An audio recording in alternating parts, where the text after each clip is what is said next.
gamers? Today we got the conclusion of the 2 versus 2 Clown Fiesta tournament. So I've showed you guys this one. These replays are gone, and I also, like, this series was kind of long, so if I analyze this one, then I gotta do this one specific, and then this one, which is gonna be 3 videos. I don't know if I want to do 3 videos on this. So instead, what I decided to do is to just analyze or go through, see what happened and all that in the semifinals, where we won 4-0. That's right, 4-0. You'll hear more about that later.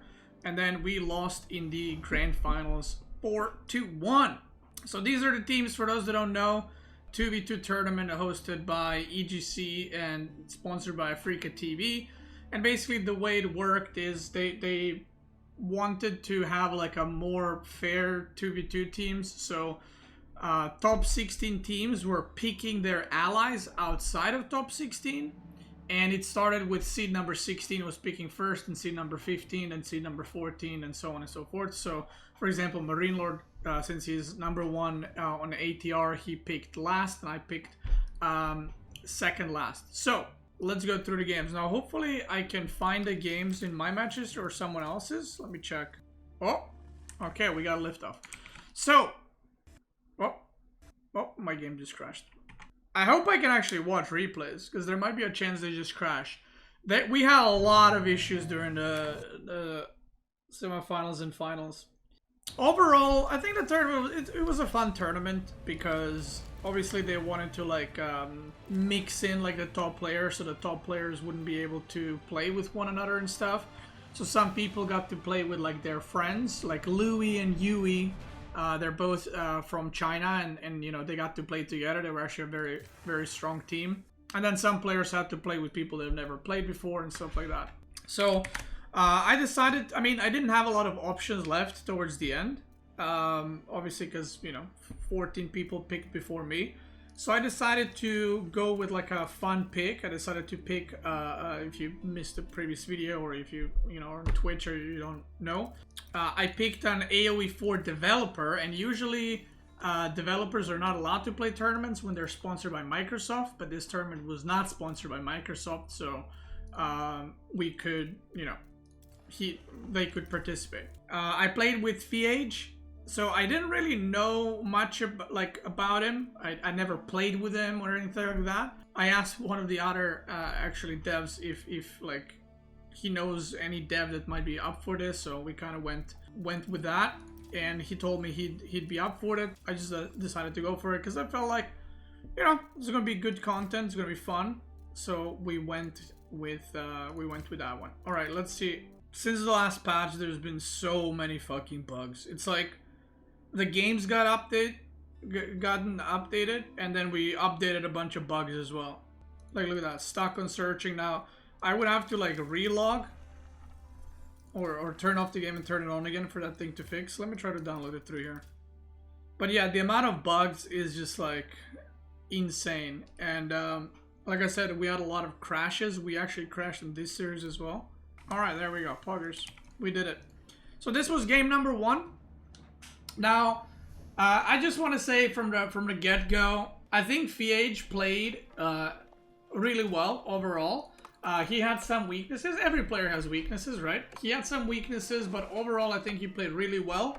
The problem, our main problem, right, was trying to coordinate civs, because he didn't play a lot of the civs that are in the game, so I had to take certain civs. So for example, I played Rus, so he wanted to play Rus initially, but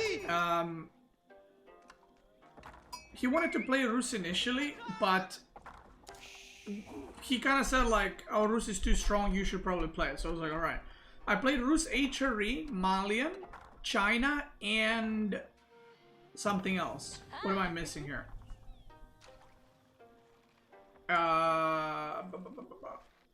HRE, China, Malian, Rus. What was the last one? Oh, Delhi.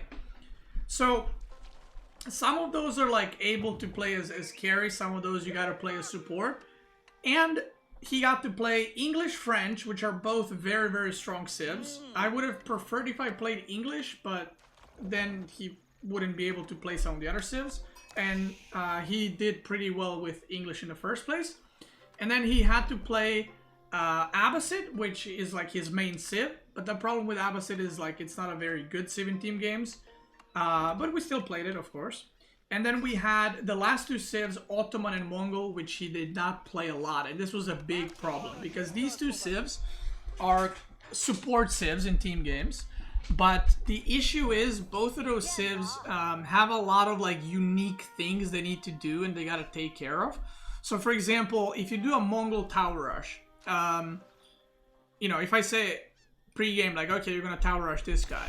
If the guy's defending with something, like let's say barracks and spearmen, he has to know like, okay, I should pull back, make a couple more units, push back again, slowly age up. There's like these small kind of interesting things that you gotta know and you gotta be aware of. And if you don't have experience with Mongols and Ottoman in those kinds of situations, especially in Dark Age fights or entering feudal, you're not gonna do well. Because for example, with French, you know, it's easy. You age up, you make knights, and you go.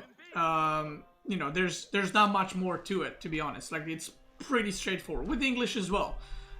You know, you age up, you make longbows, you get spears, you get upgrades, and you go, and we stick together. But with Mongol and Ottoman, you had to be kind of more on your own. So I wasn't able to like help him as much, especially because he didn't really play those civs too much. So when we started playing together, I had to teach him Mongol and Ottoman. And then there was another thing, which was he does not play a lot of hybrid maps, water maps, or mountain clearing. And for those that don't know, there were 9 maps in the map pool, and he didn't play 6 of those. Or when I say didn't play, like wasn't very experienced in them. Not like he never loaded them in, but just wasn't very experienced in them. So we had to kind of figure out strategies, what we're gonna do on each map, so that he kind of has a, you know, a forward path or a straight up like path what he needs to do and accomplish. And sometimes that worked out great, sometimes that didn't. When FeAge got to do whatever he wanted, he did really well. Like when we played French something, when he was harassing, he did really good harassment with knights and stuff like that. But I noticed in one of the early rounds, I think it was with in quarterfinals against Kraken and Baltic, whenever the games didn't go the way he was expecting, and I actually talked to FeAge as well about this, and he agreed. Whenever the games didn't go the way that they normally do, he would kind of fall apart a little bit, or panic, or like not know what to do, and then it kind of snowballs from there. So for example, if he goes French and he makes knights and harasses, amazing. But if someone were to like tower rush him, he kind of falls apart a little bit when someone puts pressure on him, and then the whole game plan feels a little bit off. So we kind of had to work around that and try to figure out ways to do it. And I noticed this as well when we played some of the other teams. One team would have a weaker player, and I don't mean this in like a disrespectful way or anything like that, but when we played against Marine Lord and Eliona, our strategy was to just put a lot of pressure on Eliona. Why? Well, Marine Lord, first of all, is obviously more skilled. I don't think that's, you know, a crazy thing to say. But also, Eliona is way less experienced in tournaments. So I figured that if we put pressure on Eliona, very similar to FeAge, that he won't be able to play his game, and we'll kind of throw him off completely off of his game. And that was kind of our game plan going into it. Like, if we attack, if we harass, we're going to harass Eliona. And, I mean, we won this series 3-0, so obviously it worked out quite well. And, yeah, so with all that being said, this is game number 1. We never played this comp together, but I figured they're gonna pick Mongol Delhi because a lot of teams picked Mongol Delhi on this map. I'm gonna speed through, by the way. I'm not gonna like waste too much time on every game because there are 8 games to go through. So I figured if I pick China and we pick Ottoman to fight against Mongol, that would be like a pretty good thing to go for. So that's what we went for. Deli docked my dock here, but I immediately built a tower so that he gives up on the fishing ships completely. We got the dock down. I got another dock here. Deli relocated on this side, and I kept pulling the boar into the fishing ships, which is pretty funny. So we kind of won one pond, right? Like, I have fishing here. I'm about to start fishing here. And soon enough, I'll get this dock up as well. So our strategy was kind of like to just, whoever was going for dock on their side, in this case, it's obviously going to be Deli, is to just put as much pressure on them and try to get control of docks and just do a big push. And again, you know, FeAge doesn't play too much ultimate, although he's been practicing it a lot in 1v1s for the tournament, so he did improve a lot in it. You know, I didn't want the game to go into like mid-late game where it's like if you haven't played ultimate in the late game, it's hard one to learn overnight, right? So eventually I get this dock up, so I was on 3 docks, and I just decided to go for Master Zuginu, and FeAge went for Sipahi Spearman. They were only on 1 dock, which we knew, which was really nice. He just kind of kept them busy, kept them away from my docks as I tech up, get my Barbican and all that, so I can actually produce Zuginu. And now they started to push here. I mean, they pushed into this dock, but it was already dead, right? So there's no real point. You know, they're not getting much from it. I think they actually destroyed this dock, if I remember correctly. I tried to get a little cheeky demo. He damaged some caches, but didn't kill shit. We do a little fight here, but it doesn't go too well. And now this is where my economy is like super, you know, picking up. Like, I have so many villagers on wood. I got Song Dynasty. My fishing ships are still going. Got some fishing ships here. So this is where we start pushing. We destroyed this dock. And once we saw that there's no dock on this one, we were like, okay, we're chilling right now. They were here destroying the bottom one, so I just pushed through, and this is where I checked. I was like, oh, they don't have a dock. That's nice. He did some raiding. But you can see that in general, like, we're kind of I mean, in this game, so because it's a hybrid map, so it's a little bit different. But you'll see in the second game and the third game, I think the part where we focus Leona quite a bit. So you can see I have 52 Zuginu right now, and he has 53 archers, but obviously Zuginu are a lot better. There's some harassment here going on. We didn't really take too much eco damage, except for the fishing ships going down, and I think I lost like 2 workers here. So we were feeling pretty good. We were gonna push Marine Lord here, but I was like, holy fuck, that's a lot of units. So I was like, okay, we gotta bail. So we kind of try to kite a little bit. And just melt as much as we can. And this is where I call, like, let's go back so I can age up. Because I'm close to aging up. And then I put 2 Imperial officials, 1 on Blacksmith and 1 on Archer range, so I can get my upgrades immediately. Because I knew that, you know, they might try to push or something, so... yeah, there's the 2 Imperial officials. 1 is on the +1 damage, 1 is on the veteran upgrade. And the moment we got that, we just went for the fight. Now I got 71 versus 79. But you'll see how the fight goes. Even though they have a bit more army supply, these Zuginu are just gonna melt through everything. Doesn't matter what it is, they don't care. We see them aging up here. We actually tried to stop it, but I guess it was too late. We killed some workers. But this is Delhi aging up, so basically, like, obviously these archers are not going to be castle archers anytime soon. So the only thing he could make is like potentially... Oh, he had no stables. We didn't even realize that. He had no stables nor barracks, so he actually wasn't going to get anything with his age up anytime soon. We just kind of push through, and the amount of units that are coming is just crazy. Because I still have fishing eco. Started making farms. Gonna get relics. And yeah, game number 1 goes our way.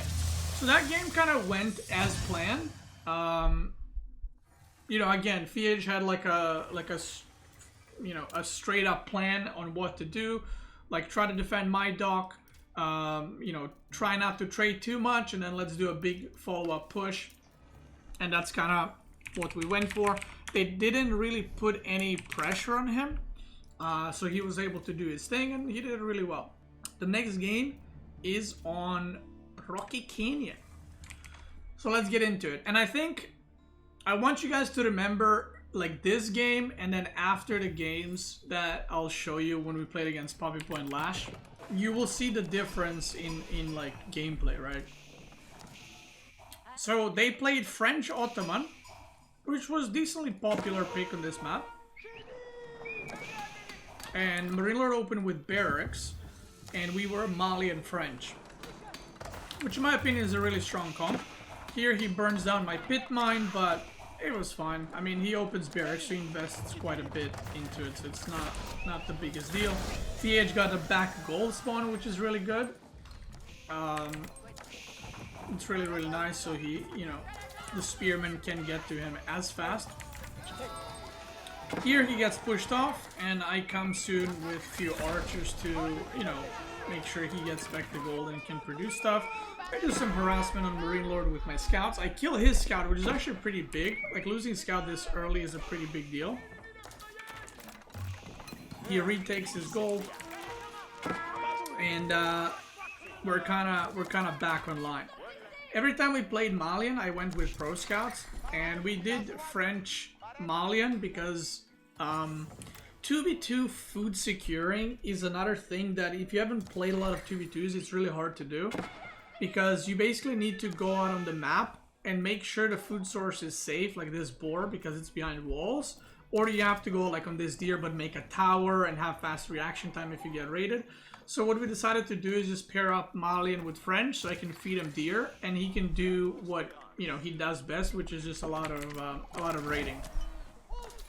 That's what he likes doing. That's what, you know, he was focusing on. So we kind of adapted, I guess, the strategy to his style.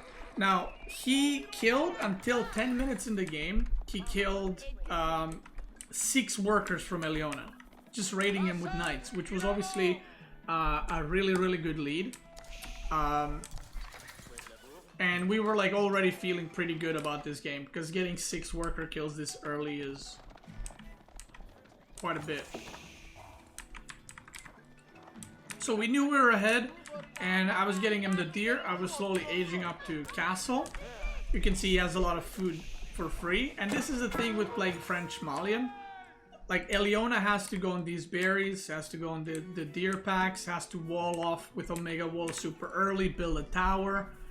But on our side, we just, you know, he could just fully produce knights because all the food is in his base. He doesn't have to build these towers around the map, so it's a lot safer. I kept getting deer. I had like two scout packs, I guess. One was 7, one was 5, and I was just getting deer wherever I could. And I got a decent amount of deer. I think I took Marine Lord side deer, both packs. And at this point I hit castle, but you can see they have way more units. So they couldn't push here because of landmark. I had this nice little walled-in gold, and we knew they're gonna push here, right? So I was just trying to like buy us time, and I was like, let's just try not to engage because I gotta make more units in order to actually defend this, you know. So it kind of got scary at a point, which is the sheer amount of units they had.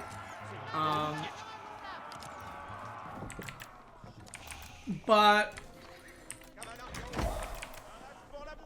27. Oh yeah, he had to move all the way here, and this is what I mean, right? Like, now when FeAge is under pressure, right? Look at this.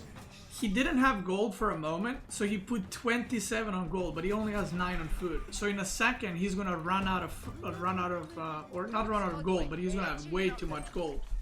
And these are the things that you kind of have to like, because it's very, you know, there's a lot of shit going on. He's trying to raid on the other side of the map. They're pushing us. You gotta run your villagers. You gotta make sure you don't lose any villagers. So now, I mean, I don't even need to look, right? He's gonna have way too much gold in a second. And that kind of impacts your gameplay. But if no one was touching him, no one was harassing him, he did really, really well. Like, honestly, it was like you wouldn't make a difference between him playing in like a top like 10-15 player in grading. So we're just defending here, trying to chill. I'm trying to get some more deer. I actually fuck up here pretty badly. I moved some of my archers and I lost like, no, was it here or in the next one? I mean, I lost some there, but I think it was in the next one. Oh no, it happened already. Yeah, I fucked up and I lost like 5-6 archers for no reason. So this is where they decide to go for the Omega push. Now, I mean, I think out of all places to attack in, this was not it. Because I have a landmark right here that got 10 villagers. I got a landmark right here that has 12. I got +2 arrow damage, by the way. So my TC is doing 10 damage per hit. Or not TC, but TC is doing 10 damage, but the villagers inside. Which is a fuck ton. And you can see the units are just like melting. Like whenever the TC shoots, something just dies. So they kind of fully commit here. My archers are castled, they got +2. And they did kill some villagers, but they're kind of running through the base and not really getting any gold villagers or anything like that. So I am still producing, FeAge is producing. And we managed to clean this up. And the game pretty much at this point swings in our favor. I'm a bit surprised that they didn't just decide to age up. Because I feel like if they aged up and still put on pressure, like maybe from this side breaking into here, or you know, breaking this and going into Leona's back, into FeAge's back eco, that would have been a lot better for them. But they kind of just fully committed, and now this is the problem of now you are Omega committed to continue to produce units, and the reason why you have to continue to produce units is. Hold on, give me a sec.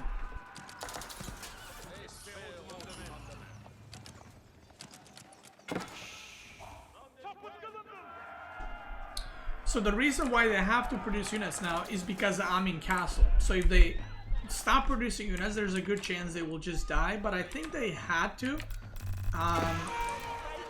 Because just fighting in feudal is just not going to work, right? Like my archers are so much stronger, even though Murillo had a lot more archers. So here the pushback starts, and obviously we're going to trade a lot better because I don't know if I have... Oh yeah, I have poison arrows already as well, by the way. So for us, even if we trade, even though I'm in castle, as long as we trade, we force them to stay in feudal. Get some Janissars here, which I managed to target fire. As long as we trade, they can't age up, so that's obviously pretty good for us. And yeah, we just kept pushing, and it was kind of surprising how long they stayed in feudal. I don't think they ever transitioned. Meanwhile, by the way, FeAge has been raiding like in the back line pretty much the whole game, like with some knights running around and just doing as much damage as you can. We couldn't catch these villagers. We knew there were somewhere, but we didn't know where. You can see he's raiding like on this side, and he was just constantly active. And this was, I think, his biggest strength. Like when the opponents were away from our base, I feel like this was like his kind of peak. This is when he did the best. Like look, he's got some units here, he's got some units here. He's moving units through the middle, he's doing the macro, all the good stuff. And this is the point where I mentioned earlier, like we were just focusing on Leona, like focusing his economy, focusing his workers. And if you look at the unit count, he only has like 10 knights, and he started producing horsemen because he's out of gold. So here we just go for more fights.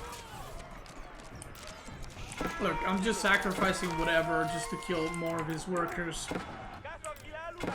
One knight here, some knights here, some knights here, and like I said, you know, it is a tournament, and you're kind of like, oh shit, like, oh, I'm losing workers here, I'm losing workers there.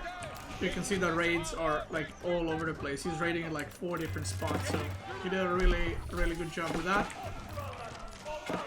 At this point, I had keeps everywhere.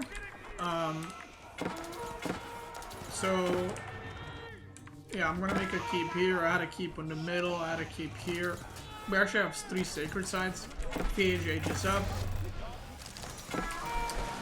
And I mean, we kind of knew we were super far ahead, right? It wasn't really a surprise. I even had a stone wall here because Marino tried to push through, but there's no way through, brother.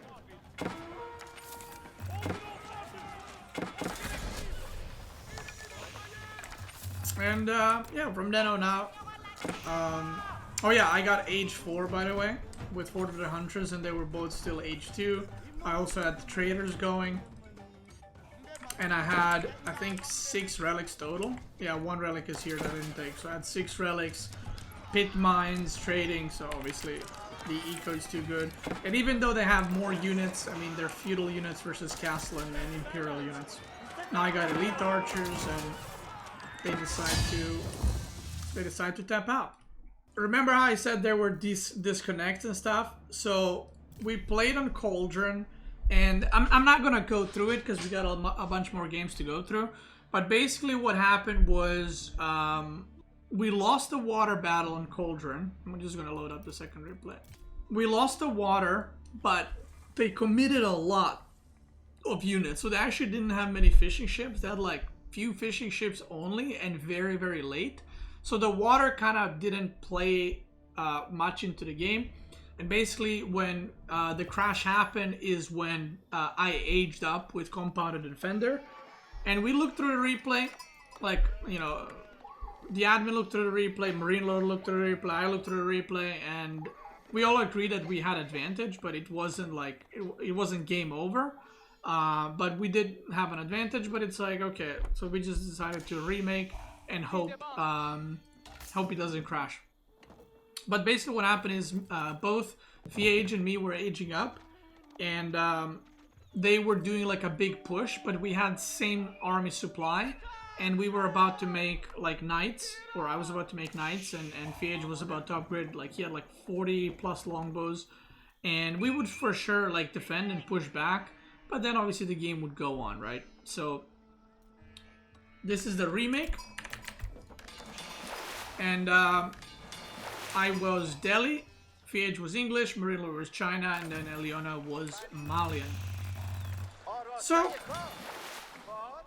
we both go fishing here. So our plan was for FeAge to actually age up super quick. And then kind of the plan was to just push the water so we can get the Malian off of water, and I can have the fishing, I age up to castle, and I go knights. That was kind of the game plan, right? Marilla went for Barbican here, which I wasn't sure why, because it didn't really do much. I mean, maybe to protect the dock, but it just didn't really accomplish much, I think. So everyone's aging up now. Boom, boom, boom. And I went for Ghazi Raiders immediately. And like I said, FeAge went for a lot of longbows. Now, Eliona went for like a... And this is one of those things, right? Where this is exactly what I mean when you have like 1 less and 1 more experienced player. So Eliona opens up with like an arrow ship, which is fine. But then he doesn't follow it up with anything. So I keep producing ships, and eventually I take over the water together with longbows. So he kind of went water, but he quickly gave up on it in a way, right? And didn't really contest it, so we just kind of took the water for free.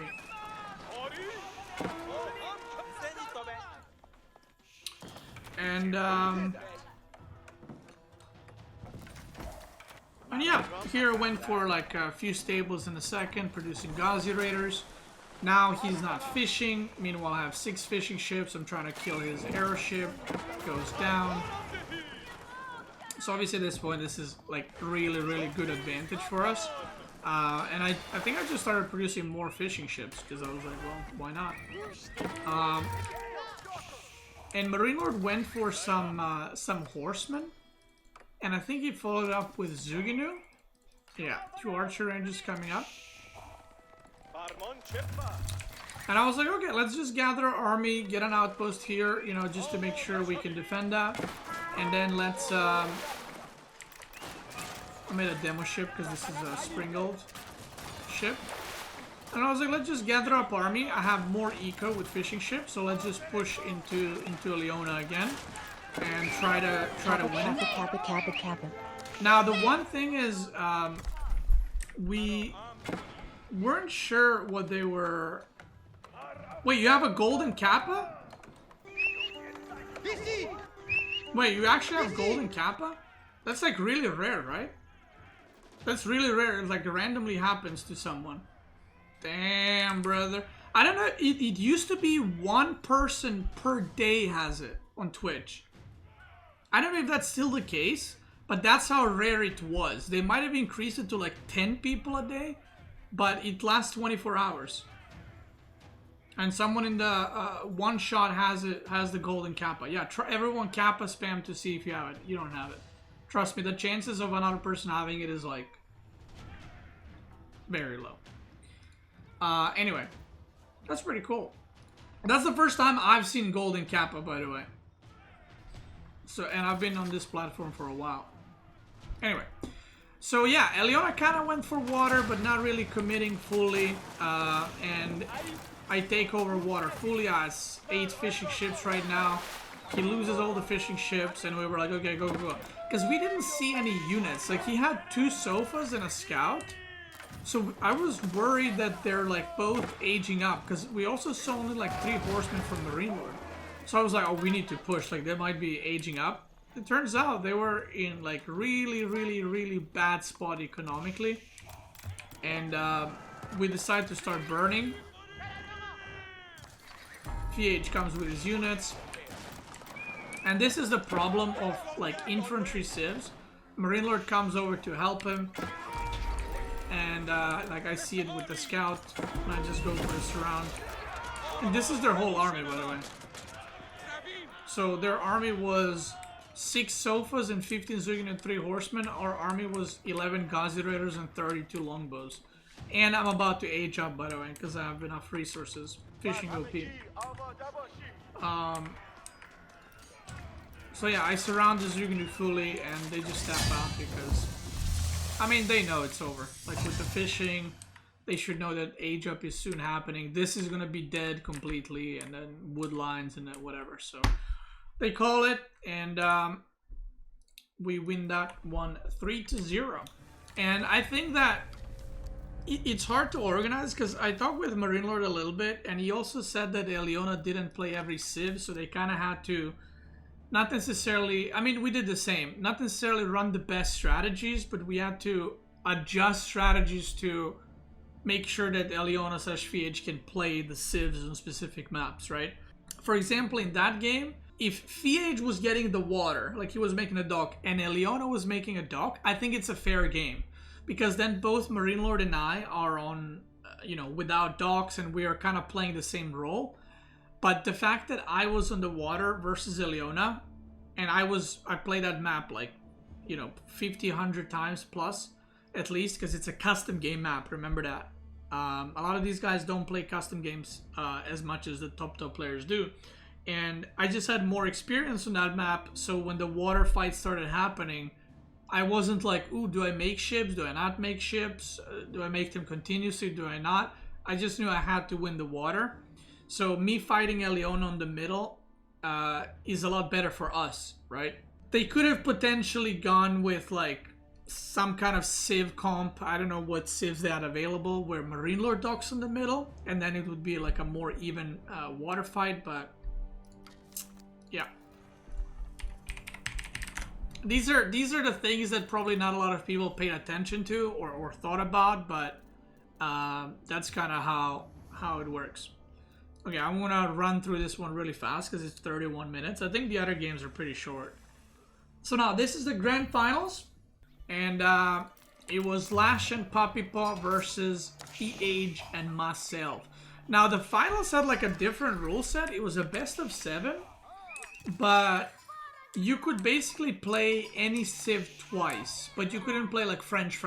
But you could play French Mali 2 games in a row, right?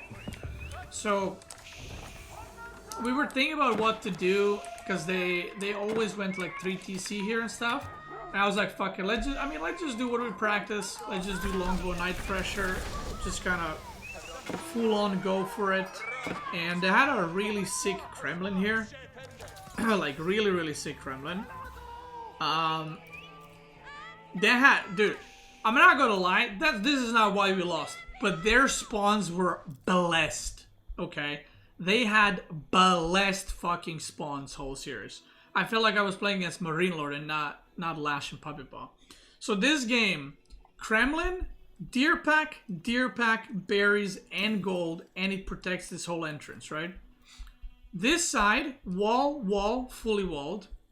There's this shit on the middle. And then this side, tiny wall, wall, and they're fully walled. Like, that's it. And when we saw the Kremlin, we were like already cackling. But we kind of knew, like, okay, we gotta wait out until the food expires, so they have to move on the outer sources. Yeah, we got a wall behind the tree line, by the way. Very useful. You see that? We got a mountain behind the tree line, so very, very good stuff.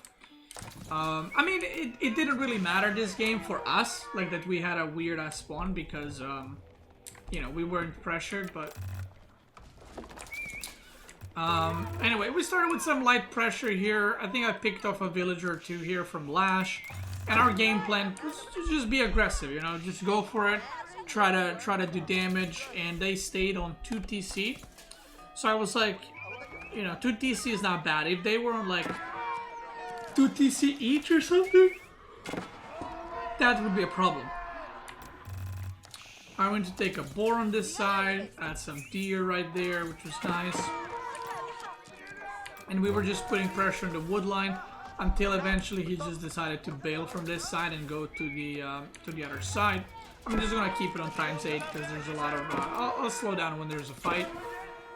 Yeah, this is where we realized, okay, he ran away with the wood villagers.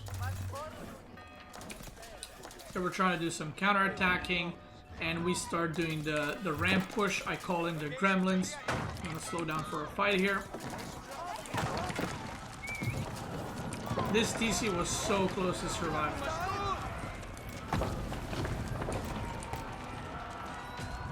Oh yeah, I didn't even see. We have a wall here as well. Check W.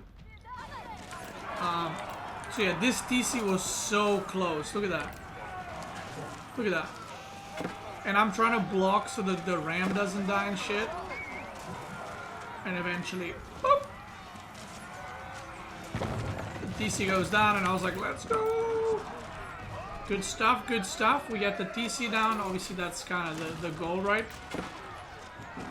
We managed to win this fight, kind of. And I was like, okay, now all we gotta do is rotate back and forth. So this part was annoying because we had to basically go all the way around if we wanted to attack the other side because of gremlin positioning here. So we just decided to kind of rotate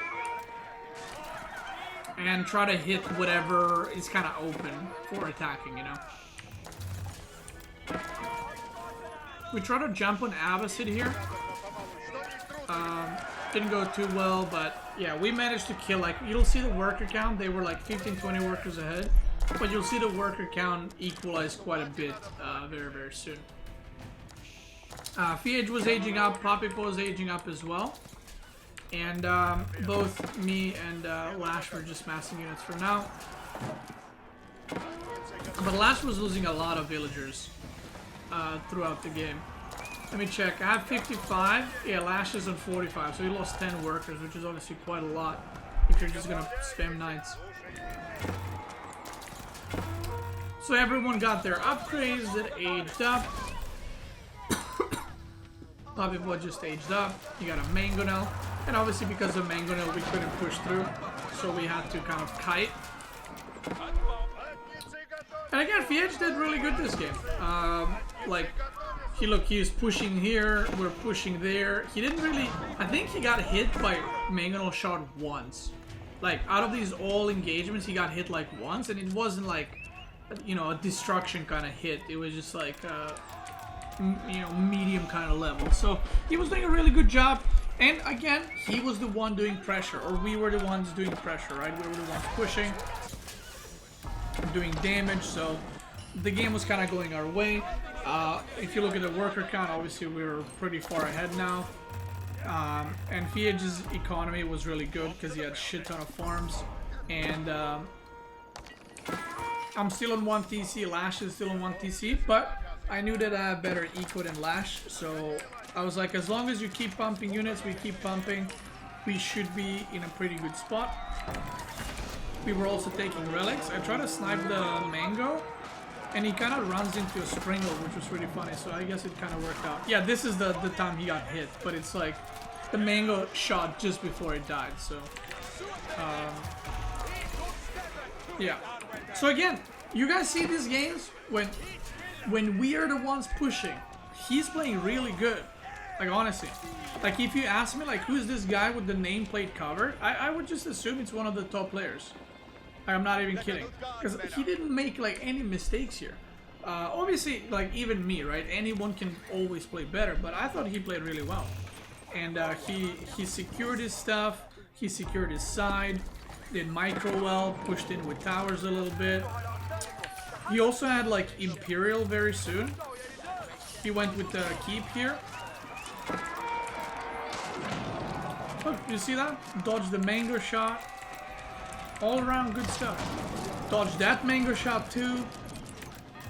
And I think this is where he was like, oh, I can go Imperial. I was like, okay, let's drop Berkshire on the top side, because it has double gold. So I was like, let's just drop it here. Also, it's gonna deny the wood line maybe a little bit. I went for second TC just to catch up with workers at high trade house here. And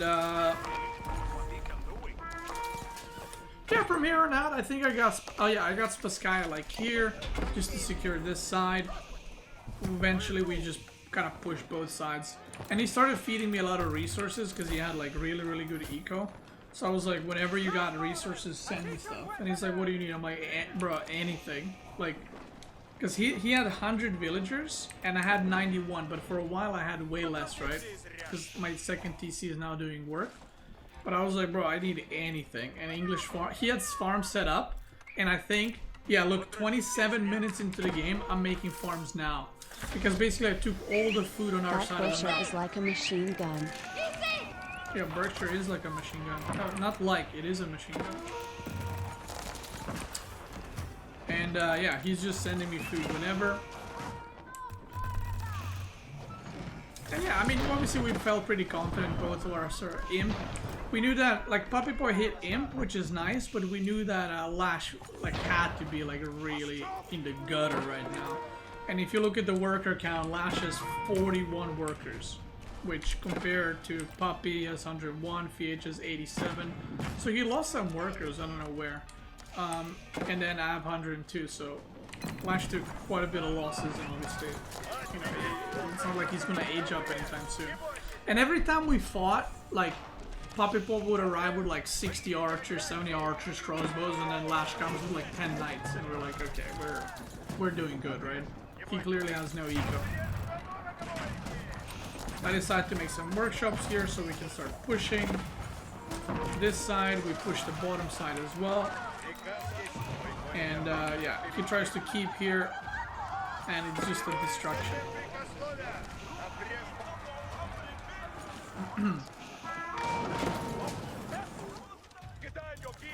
I do some more raiding, and I think this is where they tap out. Yeah, so after the first game, we were like, hell yeah, like this was one of their better comps that they played. They played this a lot, so we were feeling pretty good. Then the counter destruction starts. So in the grand finals, you couldn't veto a map, and we vetoed Baltic throughout the whole tournament, and they did as well. Okay, so they vetoed Baltic, we vetoed Baltic. But Lash and Puppy Paw, they play ladder, they play tournaments, Baltic or Mediterranean, whatever, was in the tournaments before. So we knew before the series started they're gonna pick Baltic, because they both play it / played it, right? Maybe they're vetoing it, but they know how to play on it. And well, FeAge, again, he knew like a basic builder and stuff, but he does not have a lot of experience in water maps, so we knew that this one's gonna be rough. But because we can pick every civ twice, we were like, okay, let's just try Rus and HRE and see how it goes, you know? So it starts off pretty normal, and blessed spawn number 2. So there's one interesting thing that happened this game. So this is a small thing, right? But like if you were more experienced in water maps, I think you would recognize this. But this is a very hard thing to recognize. Like a random player is not going to recognize this. So he spawned next to Rus. What does that mean? That means there's going to be gremlins. So if I was playing in FeAge's point of view, I would have placed my chapel here. So to get away from the Rus, so the gremlins don't kill my shit. And if I were to place a chapel here, I would try to reach gold from this side and maybe do a wall here so that if gremlins come, they gotta go all the way around through the TC to harass the wood line. Now this is like maybe like an obvious thing to say right now, like when you're watching, but when you're playing, this doesn't come with skill. It has nothing to do with skill or FeAge played bad. This just comes with pure experience playing on these maps, right? So, like what he did is not wrong, right? But there is a better play in putting a chapel here than putting a chapel here, right? Because he spawned next to Rus. So, remember the blessed spawn? Well, so these Kremlins, which I'm gonna speed up a little bit, these Kremlins would arrive. Let me see. Okay, here we go. So check this. Kremlins arrive, and they got 30 seconds to go. You know, they got plenty of time to do harassment, right? And this caused a lot of issues. And also, by the way, FeAge asked me in the middle of the game, how do I deal with Kremlins? And I was like, because I was microing the boats and shit, so it's like, I don't know. Like, you know, there's multiple ways to deal with it. There's like, you can build walls, you can build towers, you can build men-at-arms of your own. You know, it's hard to say. So he was like, how do I deal with men-at-arms? I was like, you can try to build a tower. So, are you guys ready for my Kremlins? Or my gremlins?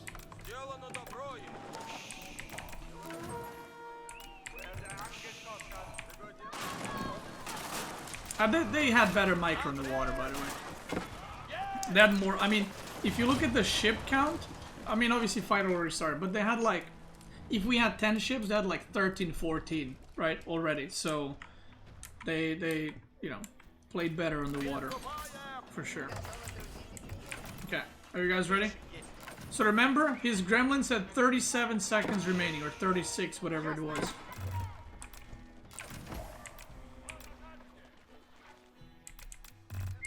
Look at mine. Mine are gonna expire when they arrive. And, we would have, like, again, don't get me wrong, we would have lost this map either way, most likely. But my gremlins arrive. And they die like 5 seconds into it. And I was like, well, there is a bit of a problem on my side. And I told him, like, my gremlins are expiring by the time they arrive to his base, so I can't harass. And he got a lot of idle time from the gremlins. He lost some workers. And I think, yeah, Puppy Boy went for horsemen, more gremlins. Look at that, they're half-life.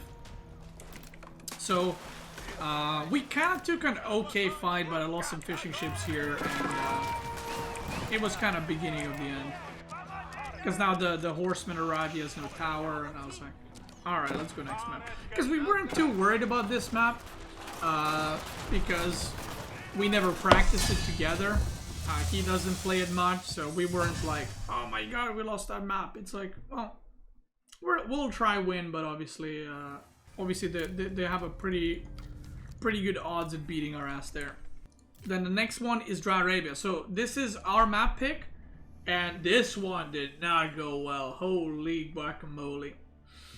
So he actually asked me, like, do I make a tower or do I not make a tower? And I was like, I don't know, because we knew that they're gonna, so they played English French and we played Malian French, which is like the comp we like to play and, you know, we're decent at. So he asked me, do I make a tower or not? And I was like, it's better to not make it and then get enough gold to age up and have a knight. And then you push away the men-at-arms and you put like 8 villagers on gold with second stable, and you kind of double produce your second and third knight. And, well, basically what happened is he didn't mine enough gold for a knight, and that's kind of where the game ended. Now, he did ask me, like, do I make a tower? I was like, no, just go with this, and it should be fine. It wasn't fine, so, you know, I'll take the blame on that one. I should have just told him, like, just make a tower, because that's what he's used to. That's what's easier for him. So I said, yeah, don't make a tower, just skip it, and then get gold earlier. So basically what happened is, Man-at-Arm arrived, he didn't have enough gold for knight, which at that point, like, this is game over. Like, it might not seem like a big deal, or like, oh, can he just get it later? Well, it usually wouldn't be a big deal if the other player in their team wasn't French that's also making knights. So what ends up happening is, remember the part where I said that once he gets pressure on him, he didn't do as well? Well, this was one of those games. So he gets a horseman, and you can see he's kind of hitting both at the same time. Like, he's hitting a scout with charge, then he's hitting this man-at-arm, then this man-at-arm. Now he's hitting the scout. He's panicking a little bit because the French aged up, and I said knight is coming. And he's kind of steering, he's chasing the scout right now, but he needs to get on gold back immediately.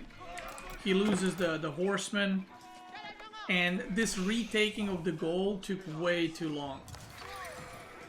Like, these men-at-arms are trading way too efficiently. I think he loses a vill here. Yeah, he loses a villager, and then the knight arrives. So, again, if he had a knight out, the knight would beat out the men-at-arms super fast, he retakes the gold, and the game continues. But like, it's probably, it's on me. Like, I should have just told him, just make a tower. You know, if that's what he's used to, I should have said, just make a fucking tower. You will delay your feudal a bit, but at least, you know, the game will kind of continue on. Did you already mention how terrible the gold you have compared to them? Well, remember the blessed spawn and shit like that? So we are playing Malian and French, which are probably the two most gold heavy civs. Look at his gold. This is the range of the TC. His gold is like farthest possible forward. His second gold is right behind it. And then the third gold is between two of us, which if they just stand here, they can deny 3 golds. My gold is forward as well. So, kick W. Like, their gold... Lash, sorry, not Eliona. Lash had forward gold too, but it doesn't really matter in this matchup because they're playing English-French, so they're going to be the ones doing pressure, right? So again, unfortunate spawns. It is what it is. And I already ran out of sheep, by the way. On this map, I think I found 3 sheep. I don't know where the fuck the sheep were, but I think FeAge got a decent amount of sheep. I found 3 sheep and actually almost ran out of food at one point, so I had to open with 2 cattles. I didn't even go pro scouts because I had no gold for it. So yeah, at this point they're already pushing. Now he's like trying to get gold, but the longbows arrive. So I was like, try get gold here. They immediately, obviously, you know, they're good players. They're gonna know, like, we just gotta push the French gold and that's it. Maybe the play was for me to destroy one of the houses and have him come here with the gold. I don't know. But he kept trying to re-secure the gold, and I was like, fuck it, just go Spearman, Horseman, because I didn't know what to do at that point. So another problem is, I'm trying to go Pro Scout so I can give him deer so he doesn't run out of food, because that's another problem if he does. We tried to do some raiding on the other side to kind of buy ourselves time. He went with the tower here, and again, this is a small thing, but if he rushed this tower with every villager, the tower would be complete, and then he could get some gold. But he made a tower with 1, knight arrives. You know, obviously that gets denied too. There's like villagers running around everywhere. They already got how many? 6 knights, we got 0. Like, I have some javelin throwers to counter longbows, but obviously if I move out, it's like I might just die immediately. And yeah, the game was a destruction. Oh yeah, and I had to go on berries because I actually had no gold to get cows because I was producing jav throwers. What did I do? Oh, I clicked cinematic mode. We tried to retake this, but it's just no bueno. At that point, they had like 10 knights, we were still on 0, so that ain't gonna work. So they just put really good amount of pressure on him, and we couldn't really handle it. But yeah, I think I fucked up by telling him like don't go for a tower. I think I should have just said like, yeah, open with tower. Like if that's what you're used to, especially because the gold was forward. I think we should have just went with the tower. Oh yeah, so the fun starts here. So they were leading 2-1, and I kid you not, we crashed 6 times. 6 times. There was obviously, you know, lunatics came out in full power. There was a conspiracy theory that I was crashing the game on purpose because idiots thought that I was the one crashing. Lash and I were crashing, and I've never seen this. Like, I've seen a person crash in 2v2. I've seen a person crash in 1-on-1, but I've never seen 2 people crashing from different teams at the same time. And we were trying to disable improved observer UI. We were removing all the mods. We were reinstalling the mods. We only had the map at the end. We were like changing biomes to try to fucking fix it and figure it out. And eventually we used no improved observer UI. We changed the biome. And then we finally managed to get the game. But basically what happened is the moment the first person would age up, the game would crash. And the funny thing is, I would crash when Lash would age up, and Lash would crash when I aged up. Because when he shared his screenshot, it says, you know, whatever, Beasty aged up to feudal. And for me, it would say Lash aged up to feudal in the moment of a crash. So I've never seen it before. And the funniest thing is, between us loading up the games again, FeAge would crash in lobbies. So he wouldn't crash in games, he would actually crash in lobby. Like we would be about to start and FeAge's game would crash. So I was memeing, I was like, Poppy, what are you doing? Because you're not crashing at all. Like teach us how to do this, you know? So we played French Malian again. Because you know you can play every civ twice in the grand finals, and you know we felt that was our strong comp, so we decided to go for that. I had forward gold again, kick W. He had back gold, which is good for us this time around. And I mean this game went on for a while. He decided to go for tower this time.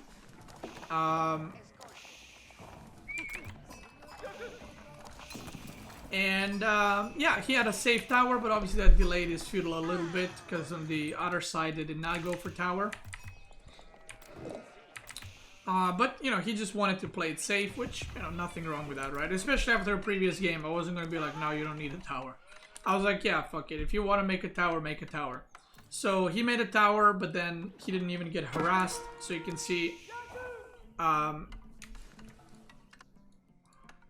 it's funny, actually the age up for Lash is actually not that much faster, comparatively. 3.2k, his was on 2.8, so actually pretty similar age up timings.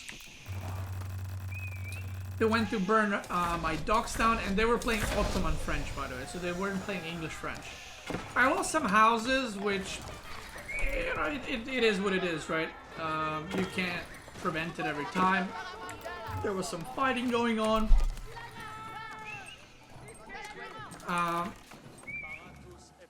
So he went really early on deer, which, I mean, you can do, but I don't know if you actually lost workers, because I'm gonna go pro scouts and carry the deer anyway, so it's kind of like no need for that. And from here on out, you know, he kind of got to play his game. I think more or less this game started off all right for, you know, us and them. I can't see the worker count because there's no improved overlay. But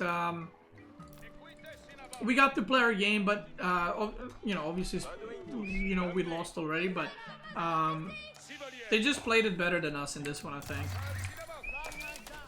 Like, I'm not even sure what happened, because from my side, the game went pretty smooth. Like, my eco felt pretty good. I was getting the pro scout sorted. So I'm not really sure what happened, but they eventually just had way more units than we did. There's some idle time here. I think at some point, oh yeah, they went 2 TC at this point, which we didn't scout for a while, but I don't think that's the reason why we lost. I'm not even sure, actually. We'll watch it together. So here we're getting some deer, we're feeling pretty good. I'm aging up, and we were feeling pretty confident at this point. What's the night count? 16 for Lash and 13 for FeAge. Again, you know, not a massive difference. I got a decent amount of deer. I kept pro scouting for him. We walled our sides. I was getting relics and shit. I don't know if I was getting them, but I was about to get them. And Puppet actually aged up pretty fast. Like they didn't commit to pushing, which that's something that we could have done better. Maybe we should have pushed a little bit earlier to like force them to make more units. I don't know. And I think this is where we saw the second TC actually. I don't think we saw, or maybe we saw the TC a bit earlier. We decided to go for some kind of trading, but had a good amount of units, and I don't think we got as many villager kills as we did some of the previous games. And Lash was also on 2 TC, so he was on 58 workers compared to FeAge's 53. I'm comparing 2 of them because they're both French, right? He went for second TC, which again, you know, almost kind of like in time, I guess. We were a little bit behind, but we had more deer, so it's kind of okay. Now he went with he went a big run by, and I think this is where he lost like all his knights. 24 knights for Lash and 18 for FeAge, but I think he lost all of these. He killed some villagers, but this is the point where kind of like everyone's powering up and a big fight is gonna happen soon. And yeah, if you compare the knight counts now, 8 versus 25. For quite a big difference. Although I did have castle, I'm not sure. Yeah, I have poison arrows already, but the Ottoman also has a big army, and he has 2 mangonels already. I don't know if they were. Oh, he made a siege workshop. Yeah, so he had mangoes as well, and they took some relics, if I'm not mistaken, because I don't think I had all the relics. So they're pushing us back, and I went for a keep in the middle, which usually we were able to get in all the other series. But because they had so many units and they had like full map control, I couldn't make a keep, so I kind of had to make this defensive one. And at this point, I mean, you could see like our army is 20 plus 64, so 84's army supply. They had 83 plus 24, which is actually somewhat similar, I guess. What is this? 20 knights versus 17. The problem is I have a shit ton of archers, which is really, really good. But the 2 mangoes and a springle kind of messed me up because I needed to get siege now, which, you know, he's producing like free siege from here, free units. So it was kind of rough for me to make siege at the same time. And yeah, FeAge ages up. So Lash was the last one to age up. Oh, he's aging up now, actually. The knight count is 27 to 21. But I think Poppy Boy just had so many units, and the siege was kind of the thing that caused a lot of problems. Like, maybe I could have gone siege earlier, like if I didn't make this keep, but instead I went for some springles faster. Because when this keep went down, it's kind of when everything kind of snowballed from here on out. Both French guys have the castle upgrade, but no biology yet. Now the thing is, right, comp-wise, he has Janissaries and I have Poison Archers. He doesn't have a lot of Janissaries, but he has some. He has some crossbows. Let me see how many. 3 crossbows, 3 Janissaries, so not too many. But my army was like more or less pure Poison Archers, which obviously crossbows and Janissaries are going to do better killing knights. And, you know, we're kind of trying to push. I sniped one mango. I'm trying to snipe the second one, but it just didn't really happen. And if you look at the supply, they're 144 and 110. We are on 105 and 110. So we're already like 30, 40 supply behind. My trade gets fucked. I'm trying to get the second keep. And this keep causes like a lot of issues because we can't engage in them anymore. They got the siege count. And yeah, from here on out they start like raiding everywhere, and we just end up losing the game.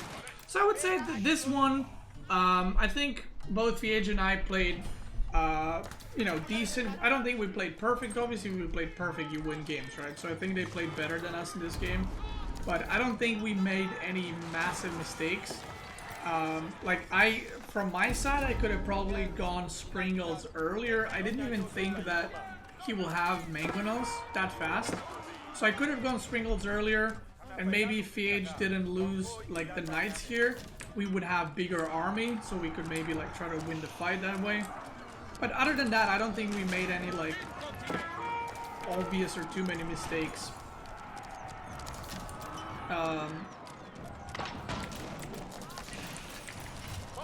But yeah, now they just run in. He tried to get a keep, but it was kind of too late. But you know, playing against like top players or really good players, like if you make 1 or 2 mistakes, like that's all it takes, right? Like if they play well and they don't do mistakes, and then you do a mistake or 2, the game just ends.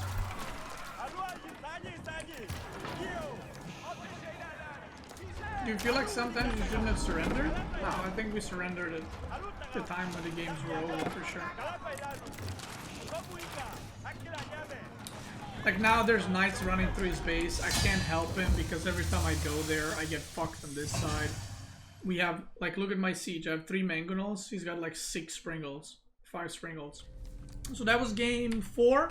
I think that Baltic, we were fucked by the spawn, but we would have probably lost that anyway, even if I had like closer spawn to their HRE, because I think they would have just together played better than 2 of us on the water. So I think that was kind of like a game where we were like, okay, that's going to be a loss. It is what it is.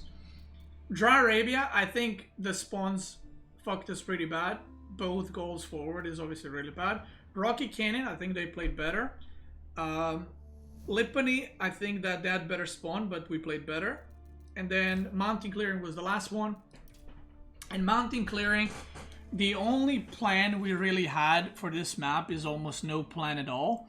I think the one time we played it during the tournament, we lost it. And in the practice games, we, let's say out of like 5 games, because we had like maybe 20 practice games together before the tournament happened.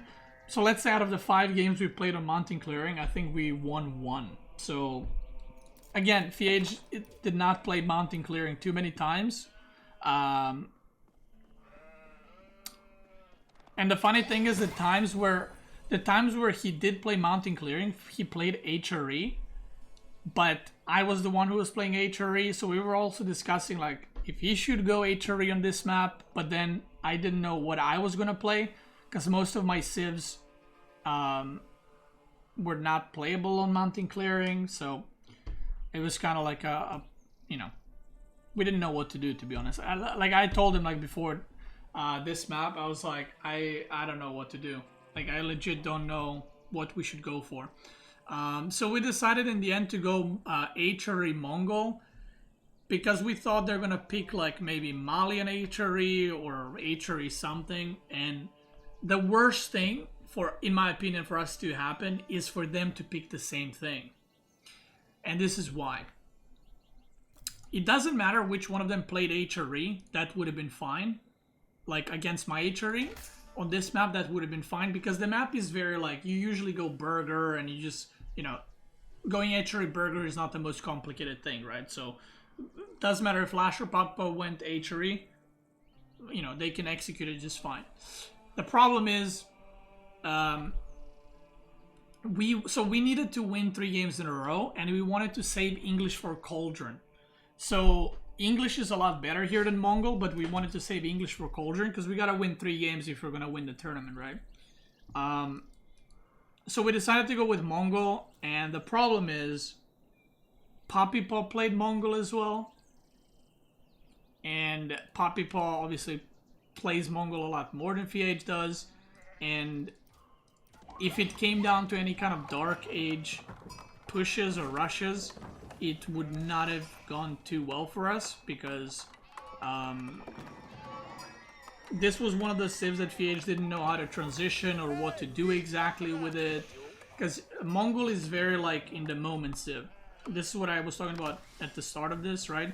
Mongol is not the civ that it's like make 6 spearmen and then make archers. It's like you gotta figure it out for your own.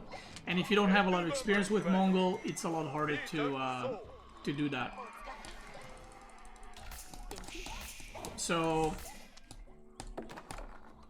I think that if they went like Malian or they went any like China, I think FeAge would have done just fine, to be honest. Like I don't think he would, because our plan was for him to tower rush HRE, and even if they're Malian or China or whatever helps him, it's fine. Like FeAge would be able to do that just fine.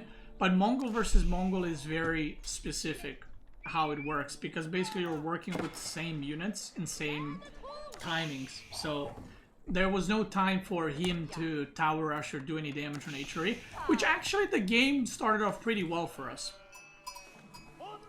Another small thing that I didn't even think about, but Poppy Paw, who plays Mongol, ran to my TC immediately and killed the deer around my TC.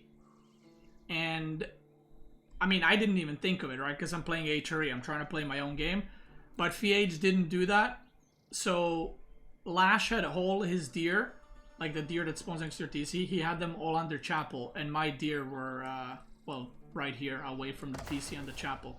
So that's already like that's 1.4k food that I got denied, right? And again, this doesn't come with skill. It just comes with experience. Like, if I told FeAge, hey, go kill his deer, he would have done it, and he would have done it fine. But I didn't think of it, because I'm trying to play my game, right? And this comes with not only experience with Mongol specifically, but more so with mountain clearing. So, here we both age up. Oh my god, I'm so hungry, I'm gonna fucking faint.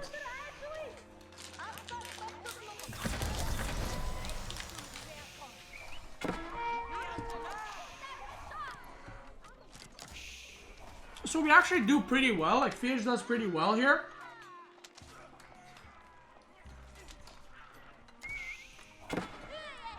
He sneaks some units and does a little bit of harassment here.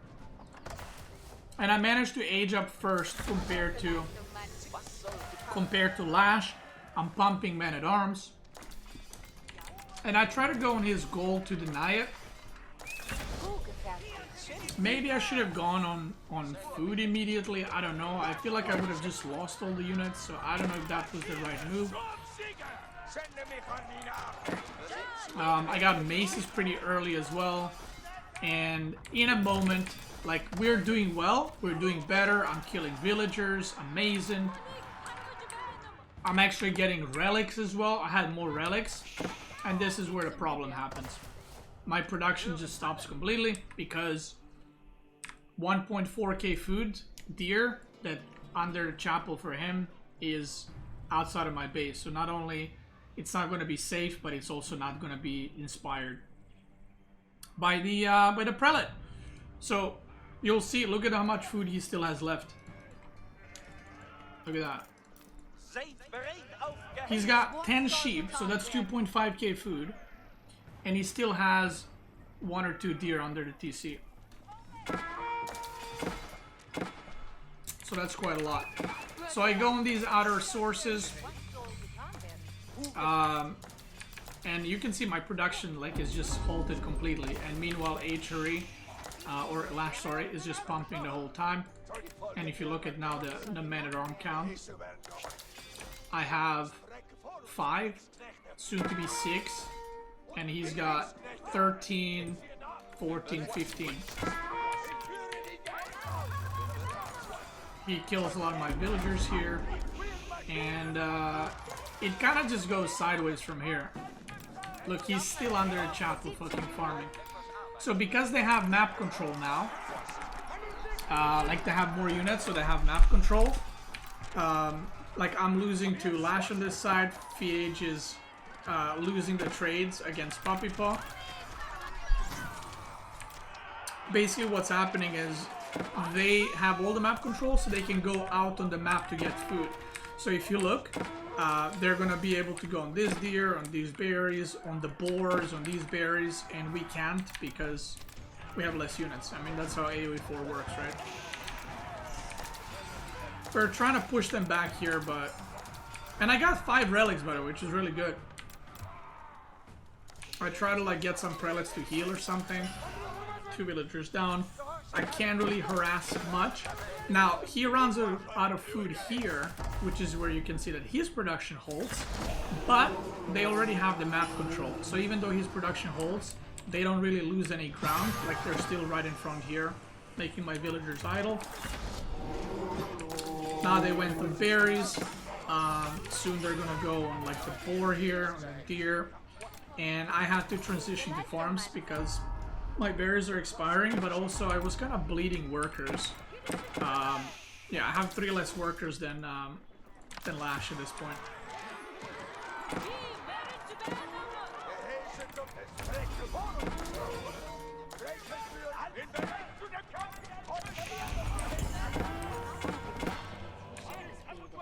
So now my food is idle fully again, and I'm trying to make farms. I put like 18 workers on wood to try to get some farms going, and they were getting I think they got double boar actually.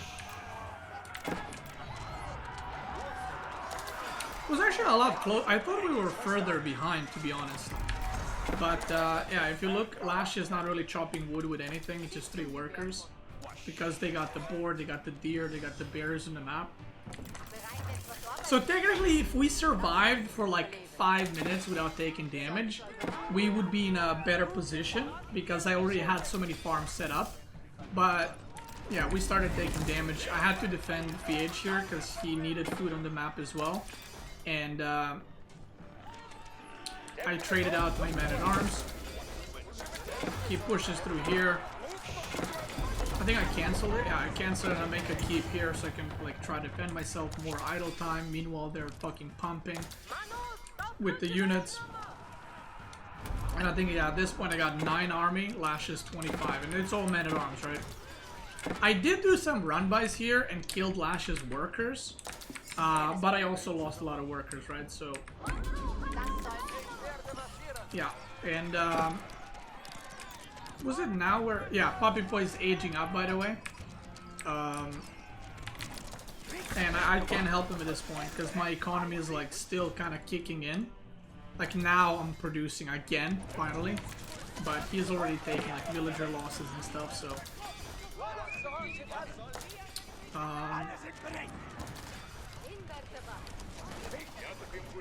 That's just kind of it. That's just kind of it. Look at me trying to help with 10 man-at-arms. But yeah, GG gets called. Obviously they had middle set up for like Sacred Side victory. That we weren't even close to contesting, to be honest. Like, again, you know, maybe I could have gone for, like, instead of stone, maybe I could have gone for like a mangonel or something. But I probably wouldn't be able to defend it because he can just jump on the mangonel with like 20 men-at-arms, and even if I have men-at-arms I can't protect it, right? So yeah, so one thing that you notice is once the maps or the games didn't go in our way from the get-go, the games were just kind of rough from the start, and we were either on like a disadvantage or, you know. But I would say the Rocky Canyon one was pretty good game. Like, I think that we were like even. We made like a decision or two wrong, and it kind of just lost the game after that. But I thought that game on Rocky Canyon and probably the first game were the most entertaining. But the other three games were kind of one-sided. Like that game, you could say like, oh, you know, either side could have won. But I think it was pretty one-sided. Like when I was playing it, I was like, bro, I can't move out of my base. And they had like full vision, you know, of the whole map. Baltic, like I said, we weren't even like considering like, oh, we're gonna win, or, you know, we knew that one was a pretty rough one. And then the Dry Arabia one was destruction. We lost it like 9 minutes. So yeah, I think, like I said, I think FeAge played really good. It's really rough to play these kinds of matches when the pressure is put on you. Like, it doesn't matter if you are experienced or not experienced player, right? Because you have to know like so many different ways to adjust. It's not just one-on-one where you're playing against one civ, you're playing against two civs, so you gotta consider like what the one guy can do, what the other guy can do. You have to raid opponents differently. If you take damage, you gotta readjust to it. But I think he did really, really well. I think the raids that he was doing were really good.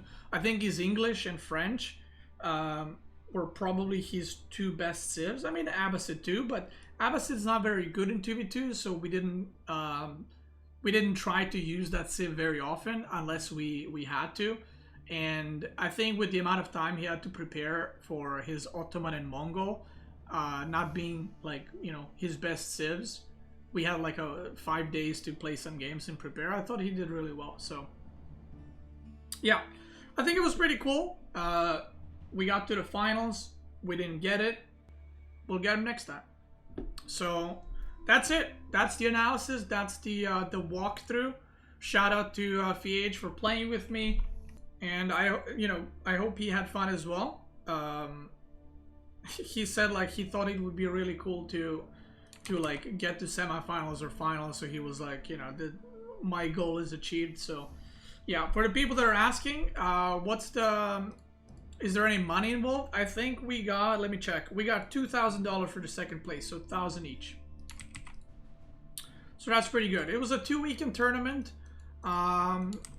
It was fun preparing. We had a lot of different teams that you wouldn't usually see, like players kind of matching up with one another. There were some surprises. Like I thought some of the teams would do a lot better. Like BNCat losing in round 1 to me was pretty surprising. I think that was pretty surprising. And to be fair, I think Poppy Boy and Lash definitely deserved to win, because they actually had really hard opponents. Like, I think Anatol and Dark is a pretty good team. Then I think that Magic and Mito were also a very strong team. And then UI Metal and Louis were also very, very good. So looking back, I think they had like a rougher bracket too. So they definitely deserve to win. Anyway, if you're watching this on YouTube, I want to thank you guys so much for watching. I hope you enjoyed it. So this was like a in-between tournament before like the next tournament kind of thing. I'm not sure when the next one-on-one tournament or like thing is happening. There will probably be some fun stuff like this tournament somewhere in between. But the next one-on-one tournament I would probably be expecting in like after August or something like that. So that's kind of it. If you're watching on YouTube, thanks so much for watching. I'll be making guides. I'll be making more content, of course. And if you're watching on Twitch, let's keep going.